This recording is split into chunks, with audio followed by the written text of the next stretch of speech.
zanina kan zir tu chu rom khwami te nena tir ko pola le khathon bung riat chang somni le pariat ania he thu hi thular tak ring tu te ina kan chang du ber te zinga mi te po ani theo me he chang mang hian mi tam tak thin lunga lalpan thua soi china abik takin har satna tok mek te hun khir tak paltlang mek te tan he chang hi fui tu lian tak fui tu poimo tak ani ti kan sia a e kan nuna po lalpan he chang hi aron tinung fowin karing ani chu wangin kan mi khol lo hle tura ka nga ya he kan zir tur chang taka hi chu e amaro chu zanina hian ril rin hong takin pathian in he chang manga min lo pol to na te da tha in lalpa I thu min zir ti ro ti na ril rupuin kan lo ngai thadon nia rom khwami te nena tir ko pol le khathon bung ria chang somni le pariat tin pathian mangai tu amma ruatanga akowatetan chuan an that na turin eng kimina tho saklom chin ti kan sia tin pathian mangai tu amma ruatanga akowatetan chuan an that na turin eng kimin a tho saklom chin ti kan sia lalpan athu thiang lim kan sia tak te kan zatan malmin som sakro se zanina kan thu zir tur hi mitam tak chuan a chon hu lampang hi kan nuna bel chop hi kan chinga an that na turin eng kimina tho saklom chin ti hi in hnem nan te pon counselor te pon kan mang fo ome amai ro chu zanina kan zir tur chu thu tak zong zong kan zir chinangin helaya athutiam ro pui tak mania lak lua thamuan pui kan tum ma in tu te tan nge he thu hi a soi ti hi kan en masak lo chuan lalpa mangai tu kan tak takem pathian mangai tu ti he nge zia ti te kan hriat si lo chuan ama ruat ava poimo em sarmon pakhata chuan pathian ruat ni lem lo pathian ina tir ni lem lo kalve top mai mani phur an thanem to zia te kan soya chuwai la li suwa chuan hun nga chuan zol nei der tam takle zirti tu der te an lo la chhuwa kang ti in min shil lo kani chung te shiat shandan tur po chu mathaya bung sari chang som panga chang som ni kara khan min shil bokani kha chuwai pathian bangai tu ama ruatanga kowate tan chuan ani he thutiam hi mina song tan ani lo lalpa chu fakenom ro se pathian mangai tu ini chuan itana nia chu lo le chu amma ruatanga akko ini chuanin itana ni lalpa chu fakenom ro se ko naw tiu he thu tiam ro pui takkan thatna turin engkimina tho sak ti lai hi kan nuna kan seng lu don chuan ahmat sa zo ka soi pathian mangai tu ti le arruatanga ko ti lai hian itel ve in ishiam ichiang em ti hi khongai takin zanina hian lovin zo tang che chumi ani lawa helai chang hin nem nan man itum ngot chuan afu lawang zanina hian kan shia tur chu pathian in a thupek min pek ro pui ber chu lali suani helovin le khaziak tuin le thupek zong zonga hian eng hinge ro pui ber tia zo khan marka bung som pani chang som thuma chuan lali suwa chuan in lalpa ipathian chu ithin lung zong songin itharau zong songin iril ru zong songin ichakna zong zuin ipangai turani ti le nang main mangai ni veng ti mangai turani ti he ni hela hian pathian mangai he nge ni ta ang he thu hi atira ka chiar chuan ka pian thar lima ka chiar chuan zom ka duani ka thin lung zong songa pathian mangai ka dua ka tharau zong songa pathian mangai ka dua ka ril ru ngai tuana zong song ama mangai le ka chakna zong ka theyang to ka ama mangai a zong mangai ka duani ama ro chu ko naw teu ka buai na chu engting ani le ka mangai ta kang ti lai hi ni lalpa ka mangai chati in zinga tang zan thinga ka shil mol mai turem miang engting ani le kan mangai ta kang he thupe khilali suam meu poina thupe zong songa ro pui ber ati si chuan he thupe khi engtinge mo ka zomang ti hi shiat chian lo ngai ta ni chu ta chuan tu shil mani lovin tharau thiang lim chuan a thutak mangin min ron shil ta a chu ka buai na chumin chin fel sak ta ni chu ta chuan lali suwa vek chuan zo hana bung som pali a chuan chang som pangana nang nin min mangai chuan ka thupek te in zo mang ti lai hi ka zuk chir ta ni chu awahan ro pui em khami ni ka lom zia kha o lalpan ama mangai dan min lo shil ring alom nang nin ka thupek te in zom chuan mo min mangai aniang ati ni voini a hian pathian mangai he thil har alo ni lo a zong song ati ro min ti thupek zong bible en siak zom hi ama kan mangai na chulo ni mai ni chu go now te voini a hian pathian thupek te hi ama mangai tu le mangai na dong song to le mangai na chiang tan chuan in zom hi van har lo em tir ko zo hana chuan ring tu te ne na le khathon pakhat na chuan zo hana thon khat bunga chang thuma chuan akhir lo zia chu heti hian aron seini pathian kan mangai na chu hei hi ni a thupek te kan zom me hi lali swat khu sei ne na in zul saka chu mai chu ni lavena thupek te chu khir silo ati ni lal pa chu fakin om ro se pathian mangai na ro pui zia kan thin lunga lei pu ka om to tharau thiang lim zar shil shi ta kan lom to chuan pathian thupek zom hi alo van har to lo em voini a yanu nau te nga tinge pathian thupek zom har kan ti chin kan ti chuan mo mangai na le mangai tu kan she chiang lo ani mai lo mo voini a yan mangai tu ina min mangai zia hi shiani ila mangai le thilo har reng lova kantana tor siate kantana chan na sat siate nun kan nei na turata na thi na ron thandan te keini kan tuam moy kanom lo kan lom the na turata na sarua ka calvary cross kantana thi siate kelen nang ina chatua na nun na kan ne van ram kan thlen the na turata na van ro pui na li pa he le mishing teang maya sura san huai ril tram le tui ha le chau le mut chua zong song mishing chak lo na le mishing chau na zong song tem tura ronin pha niam na ti mi na zuk do na tharau thiang him shia tir na lali suwa ina atana in pek na thug sia shia chuan bo mangai le ta thu pek zom hi hara lo ti to lo re ni chumole chu chu lo korin thon mi na bunga chang som pali tir ko po la thu soyom sia chu Krista mangai na chuan min tir luini heti hian kan ngai tua mi zong song thi ai mi pakhat athia chu wangin mi zong song chuan thi ni tin anung te chuan ma ni tan nanun to lova an thi ai thole tan anun to zok na turin ani mi zong song thi ai athi ni hallelujah lal pa chu fakin om ro se go now hallelujah mi na pathian mangai na tharau thiang lim lali su Krista rin na wang tharau thiang lim chan zara athin lunga le bua kom to chuan mo lalpa ta na nun te lalpa ta na thi te hi mo achak zik to mai ni chumole lalpa chu fakin om ro se hallelujah voini a hian pathian thupe khir iteve voini a hian pathian thupe ki mo khar sai ti ka unau ila shelo ni mai lo mo kan pathian hi voini a hian chu mangai pathian ina itana torna sadzia le chan na sadzia hi shielang chuan tir ko polang hian Krista pangai na chuan min tir lui itive nge hian ka ring ani mundanga chuan chan chin tha hi shil suila ka chunga pik atini chan chin tha shil suila ka chunga pik ti mak mo ka chunga atlani si atini voini a hian ngom sia chu tir ko pol chu pian thar ma chun ko shan ho te ti du na tu Stefana anden rui lai po anden hlum nuwa apuan da rem ti pola tangat ani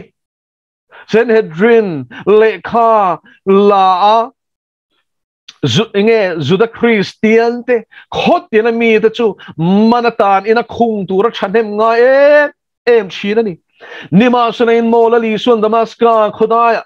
an chun thutop mai chumo lali su halo la reng lo ni chumole ta chuan la li suar shiat nuwa chuan Krista mangai na chuan in chan chin thil lo thei lo ti lui ta voi nia hian mo pathian mangai na shian ti sia lalpa ta na eng ma ti nei lo om mai mai hi thilom thei ni lo lalpa chu pakedom ro se lali suam mangai na shian ni chuan lalpa chan chin hi me pakhat ta de ra hian I soi nge turan zanina hian chu ka chodu cheni ka una pathian mangai na ka shian in ti sia lalpa chan chin za pui tu ini chon vai ne hian lalpan nala za pui ve don ti siang che chu vai ne hian mo I nuam ti na zona chang khan ron chuak la lali su Krista hi lau le khur chungin lo tan ve te vai ne hian chu mangai na chuan nang mai hi lo che malin le thelo hian siam ve te che se te ro chút tiếng pathian mangai tu te chan vo cho van ro pui e với nia hian pathian thu eng kima oya a thu bible en ziak ba ka bible mil zer tharau thiang limena ni te na ti tu re ti lo tu ra shil thu oi ta ka zom zel tu te hi o mini lok an van te lu em pathian tharau suai o ma piang te chu pathian pa ten ni si ti sia ke ni si tro lali suam me po chu tharau thiang him suai chon a lom chi na nung sui tu ti tak chuan chu tharau thiang lim suai chon ka lom ve tu ra ni voi ni a hi ni ngai dan le mi ngai dan kal tu ri ni lova lalpa tharau suai om mai tu ri ni ti lo siang che ko na với nia hian mi sing mit mei ni lo lalpa mit mei chok lo veng tong che với nia hian mi tening tin ngen ti che ti hian buai to lo la chung nung ber kan pathian hian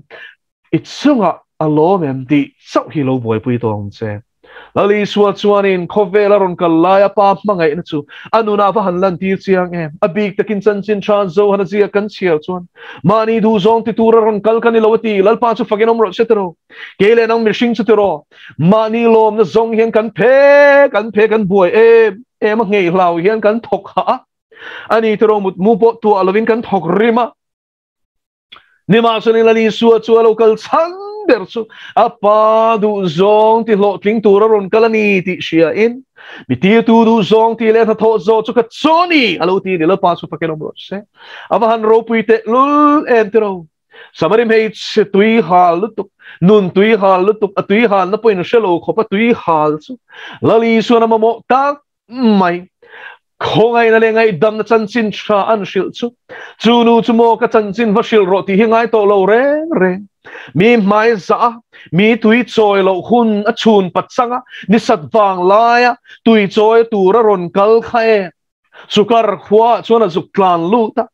hei me sia ni thema chu ron fia te u ronin chin te u tin a aw ta chul mai ni khatro voi ni a hian chu mangai na dong tu te chu an lo om le the ngai lo sin ko na zanina hian pathian mangai nain nange po hi ron khoi tharle chesala zanina hian Krista mangai na chuan atana thushe turinom takni turin hoi sen taka chanchin puang tur hian amen khoi cheve mok ro se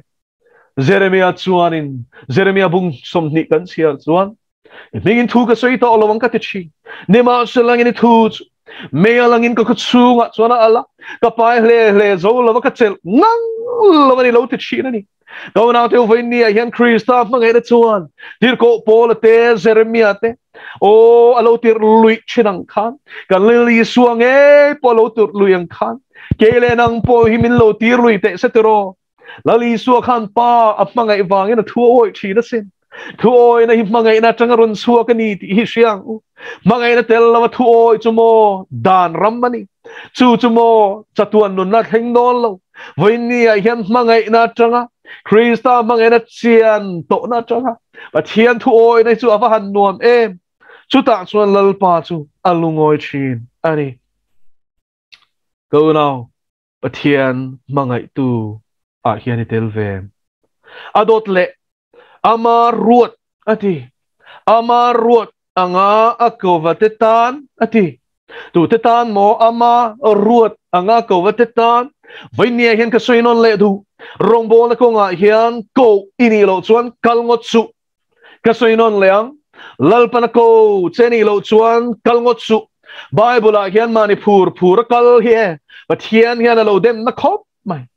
zol nei te pon lo oma thuthung luya te nge po khan zol nei Jeremiah ten Babylon lal ina Judai ram run tur thuan puan line zol nei Hanania te chuan in la zol nei min Jeremiah kolten lak saka alo ti bunga kum ni chungin Babylon sultan na train pathian in min shoi ki rangatia ma selal pa ina chunga shem nei sheduem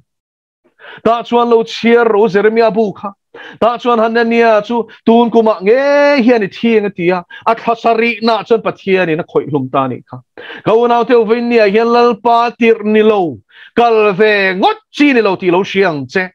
sarkar na ani lo ni o company thong mai mai ni lo le le van la be rong bol tur hian ama ko na hian kan sia na ngai lal pa chu fakin ro se hallelujah chu ko na chuan mi a chian to a pathian ina arruat ama ruat ani tro tir ko pol kha tir ko ni tur ruat tu chu tunge ale kha thona khana sia masak pel chin chu pathian ina tir ko ni tur ruat ai ti ni lal pa chu fakin ro se ko na khana ba han chiang voini ai hianin pathian mi bible i mu re hiloen ro pathian ko an ni se ni Gideon chu ral lawa Midian ral lawa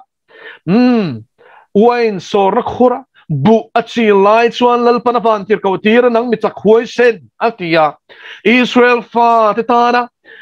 pasal chani turin mashuai tu le raldo turin lal pana ko chuang ni kha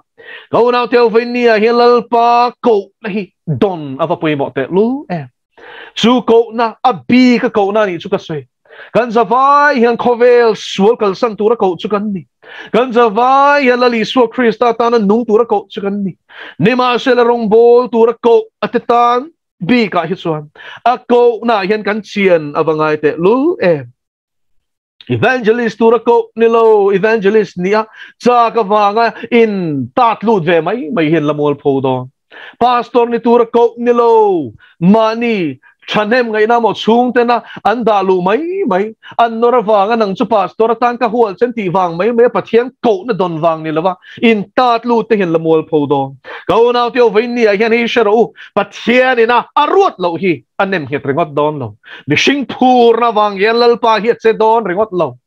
a ko inian chiang ro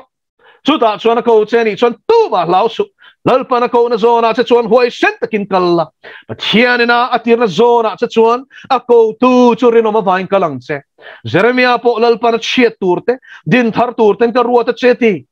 chuan nang ma be turin an thokani ma selang nan ne lawang cheti lal pa so pangenam ro se chu sin lal pa na ko te himo an thawang hau sak bok chin lal pa so fakenam ro se chu vain hilla ko atiom zia chu pathian in rong bol tura ko ati nani a ko le arruat ani turani pathian in arruat le ko an omani mani in ta lu ngot chin lo chu vain hilla thu hian lo chiang ang che tan chuan chu pathian mangai tu athu pek zoma arruat anga ko te tan chuan an that na turin ati an nom na turin ati mi alo ni helai nom na asoi tel lo prosperity gospel chuan nom na ringot akok te ro pathian bel chu shisel na te pathian bel chu hosak na te pathian bel chu malsom na te torna lain soi du ro reng ma se pathian thu en ro an that na tur ati hian sheom na tel an that na tur ati hian mual pho na tel an that na tur ati hian do ta sol tin reng hek na tel hallelujah lal pa chu fakin ro se zop kha pathian in that na turin setan kuta akut thak noi nan khana pe phal pola mel khati khopa pachel Krista tan na suk takalo tuar to voi thum tiang in vuakin ka oma ati tiang an vuak kha hete tiang shol taka hlap mai ne lo an ba na hian an kai phara an ke ding di hip le khoi pachia chi hian tangmar atanom lai hian tiang shol tokin an hlap chi na ni ru hitlia ka moti mai tur hian an na en tielo atuar to ten chu tiang chuan voi thum hlap to ka lungin an denga namaskar khodai po na khan tero ta chuan en thimon ti ni ma se sil ti ten an huala an tong chai saka tho le ni khalal pa chu fakerom ro se chu tiang khapa shui shuala vuak te long chiat te to ka ril tram sa ruwa ka omte kong sang in Krista ta na ator nuwa ka ataksa ling pe ki no ma setan ko tir ko ku thak noi na tin korin thon ni bung som paniat suan a soi ni chu chu la li suan he na la ka ti lem di le la li suan lak sa ka tu mem teo lo ka khong ai nai ta na to ke ti lal pan so fagenom ro se voi ni a yan tor na pum pel na tong zong su boral na ni ti siang che la li suan nung i zui don suan ni tuar don ti lo siang che ama nge luka bung kwa chang som ni pathuwa chuan mi tu point ka nung zui du chuan ma ni sheom poi sa lo na ti i sheom don wangin chu chu sil lok che ni a sheom don wangin chu chu sui lok ani chu vai la li suai hian tu ba min bum lo ba tu light sanalal pa bel chu mal som na le thalam hlir ti im bum da hi o top to selavan du om em la li suan tu mai hian nung zui tur hian mo them heu heu ngai lo wa me lal pa chu fakelom ro se anung zui tura man ashila chumi man pe ka chumi na in huam chuan zui ro se mathai bung riat lo chiar le ro anung zui tum na zong kha ela li suan local routing ot lo wania zirti tu kalau zui veng che atia mi pakhat chuan ni ma se la li suan chun si hal ten kuan nei sawa ten bu an nei sing papa ero chuan lu ha na tur nei lo ti lal pa chu fagenom ro se la li suan apian tirpo khan mo hallelujah no sen ani line lu ha na tur nei lo sin ran cho pe na theng a sin le le van lal beran sal chu chui sui don ti voi ne hian lo siang che khovela hian security zong ani chuan iti fu don lo shero azal na tur po nei lo ano sen lai po na nei lo wa athi nuwa po mi khan joseph ari mathea khana ni khan sal ka khan ti tu po nei le nem kan lal pa khan chu i suwa chui sui ni ti voi ne hian lo siang che tu man heng zirti na diklo mang hian bum cha su se lal pa chu fakedom ro se chu wangin an that na turin eng kim na tho saklom chin atia hian eng kim ma hian torna telani ti hisan nai siang ka khongai nai ta na to ke ka thil ti the na chu chak lo na ni ti fam kim inong chin ti hi cross thu chu ni lal pa chu fakenom ro se ko naw kan duang diak diakin lal pan min shuai lo ti hi chu adai to chin chuan in siang tero ingai danang diak diakin lal pan in nuna na thok hek lo I chung te li tu nu pui fanal te ate athok hek lo I du dan ni la ma du dan athoka I ral ma chu ro pui ni pon soi nom chin lo ti ro vai ni a hian chu chu siang che lal mai tlom ne po le lal pa hian a ro pui na aron puang suak mai don ani zakopa khan mal mi som ma chu ka tha don lo che ti tro mishing zadik tak bum tu zia ani mani ham chat na turata na mal som turalal pa kar ngat ngat nu ni hi chiangai khoi pel sorangai hallelujah lal pa chu fagenom ro se a chan chu tiang ril ru chuan lali swaro puina ne lovin ama lom na zongalom atenom lutuk athiangai chumiti humdan sumo peniel munani hallelujah lal pa chu fagenom ro se bethel munamo van in hong hua van tir ko leilo na chuk chou mu hi chu nuam lutuk tharau pol na chan ringot Christian no sen kan latam lutuk vai ne hian peniel muna kan mishing kan ti sa se chak tak pathian du dan da lal lawa ma ni du dan le le van lal derpo koi hertum koi che tum kan tam lutuk iral ma chu zakapo angamo dam sunga ke baya piang suala lalpa nang lo chu in nga na tur kan eng lo tia achak na lai der lalpa na khoi pel sak nuai ro chuan zakapo bum tu ni to la vin Israel ani ang khan vai nia hian lalpan iti sa achhiat ralanga Krista chu dang malo nunga chulali su Krista na lal na fam ki machan to huna chuan mo ka ti tur hi nei to lawa amani ti shiat chian to mawangin lalpa ro pui ro se iti to zog don ani lalpa chu fakenam ro se a chuang a piang in lalpa chu chuang ro se ti zia kang khan go na tu pathian poi sui wanga lau wanga fakna le ro pui na hlan mai ni to lovin ro pui na hiamata samani ti chian na chang le eng ma kan ni lo sia min mang ve tu ringot po hi kan lom tur ni ti chian na chang hi chuan uan thuan na chong kam hi kan ka chang hian na chuak dei te to lo lalpa cha faginam ro se go na teu lali swalo hi chuan tur kan nei lo sin ani chu kan tan fin na te kan tan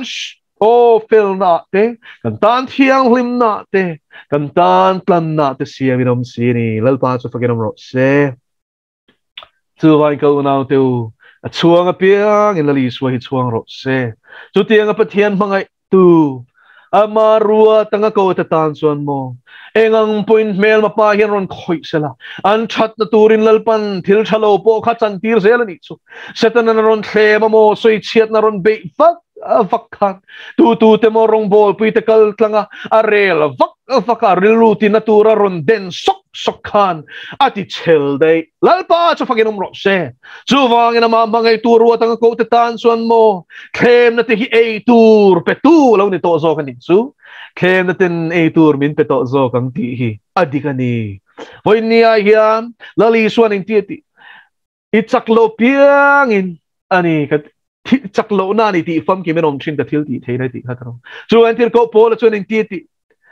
kat sak lo na ti ka chuang to zo kan ti lal pa chu fakinom ho se ko na te o eng ma kan ni lo zia kan in mu chian na zela hian lali suwa kan lo chuang thin lal pa chu fakinom ro se kan chak lo zia kan shia chian po lali suwa kan nun hian lo chuang thin ani lal pa chu fakinom ro se zanina hian o kanun na lal pa chu fakla ka go chungom zong song te ming thiang hin chu fakro o kanun na lal pa chu fakla thil ti that zong song chu thei hil chu tin lo out chuang mai ro ko now heral na puna helal pan shoi mo chero se thiam mangai tu arwa tang ko te tan chuan an that na turin ati an du dan ni loving eng kimena tho saklom chi lalpan na thu kan ti ri te kan zatan malmin som sakro se